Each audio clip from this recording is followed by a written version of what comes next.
wal furqan.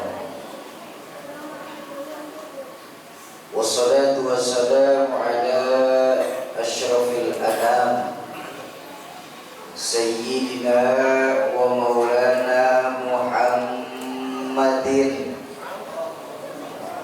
wa ala alihi wa ashabihi al-kiram, amma ba'du.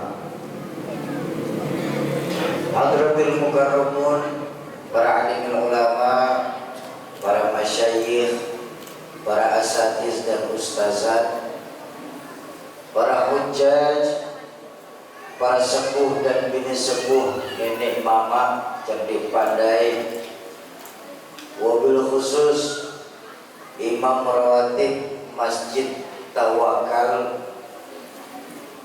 Mudah-mudahan Allah panjangkan usia guru-guru kita dalam ketaatan kepada Allah Subhanahu wa ta'ala. Yang saya hormati para tokoh-tokoh masyarakat, tokoh-tokoh kepemudaan, Bapak Kepala Desa, segenap DKM Masjid Tawakal Surau Gading, Rambah Samo, bapak-bapak dan ibu-ibu serta adik-adikku sekalian, para calon penghuni surganya Allah yang dicintai Allah Subhanahu wa ta'ala.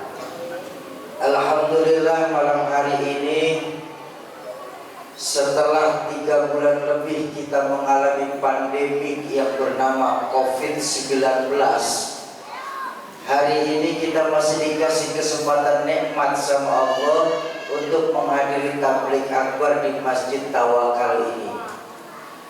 Kedatangan kami di sini bareng-bareng dengan teman-teman Yayasan Kita Peduli Berbagi, yang kebetulan ketuanya adalah guru saya Mukarram Ustaz Ikram, dalam rangka menghidupkan dan memberikan cahaya kembali lewat Al-Quran di dalam rumah kita masing-masing.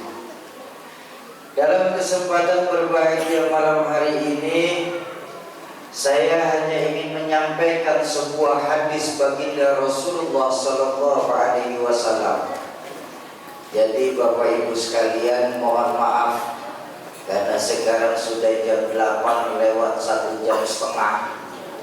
Saya nyampeinnya satu hadis saja, gak ngomong panjang lebar, satu hadis saja, mudah-mudahan 10 menit lagi selesai. Sampai jam berapa ngaji di sini? Memang sampai jam berapa Pak Imam kalau ngaji? Jam 2. Jam 2 boleh, jam 2 sanggup? Kuat? Saya enggak. Yang puasa. Baginda Rasulullah bersabda, arba'un min sa'adatil mar'il muslim, bahwa sesungguhnya ada 4 perkara yang kalau kita di Surau Gading ini mau bahagia. Pertanyaan saya, kita semua yang hadir malam hari ini mau bahagia apa enggak, Pak? Pasti mau jawabannya. Kenapa? Doa yang kita lantunkan minimal setiap habis sholat itu apa sih? Rabbana atina fid dunya hasanah wa fil akhirati hasanah. Dunia sampai akhirat kita minta bahagia kepada Allah.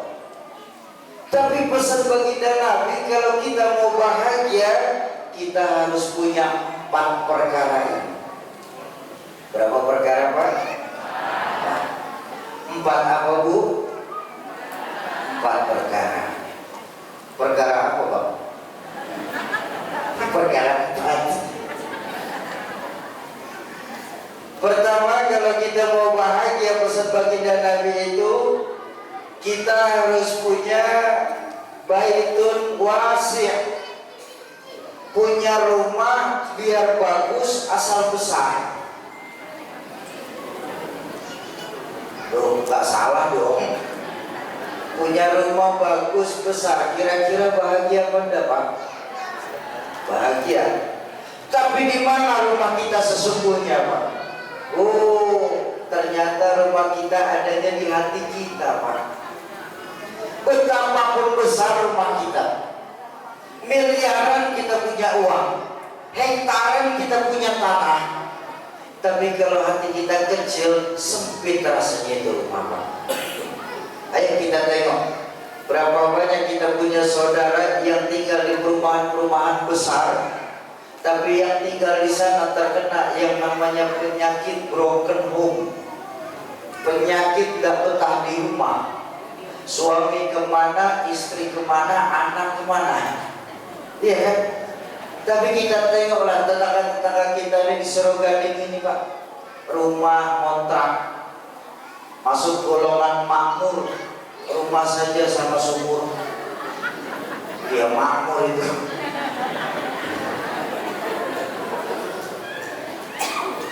Cuma karena tetangga kita punya hati yang luas, Pak, besar rasanya itu rumah. Di rumah antara suami, istri dan anak masih bisa bercanda bareng. Di rumah masih ada yang membaca Al-Quran. Di rumah masih ada yang bersenandung sholawat. Di rumah masih bisa menghidupkan sholat tahajud berbarengan sama keluarga. Besar rasanya itu rumah. Ayo kita tengok sejarah. Menurut sejarah, Pak, rumah baginda Rasul itu tidak lebih dari 3 kali 4 meter saja. Tapi dari rumah yang 3 kali 4 meter tersebut keluar sabda beliau yang dahsyat. Apa? Baiti jannati, rumah tanggaku laksana surga bagiku. Kenapa? Hati baginda Nabi luas.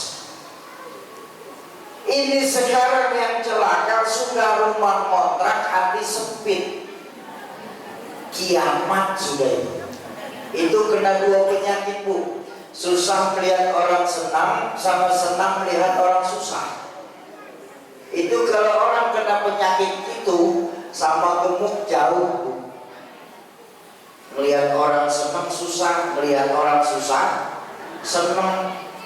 Pulang kerja capek-capek, istri laporan sama suami, "Bang, tetangga kita baru ganti TV, meriah." Enggak diapa-apain, meriah.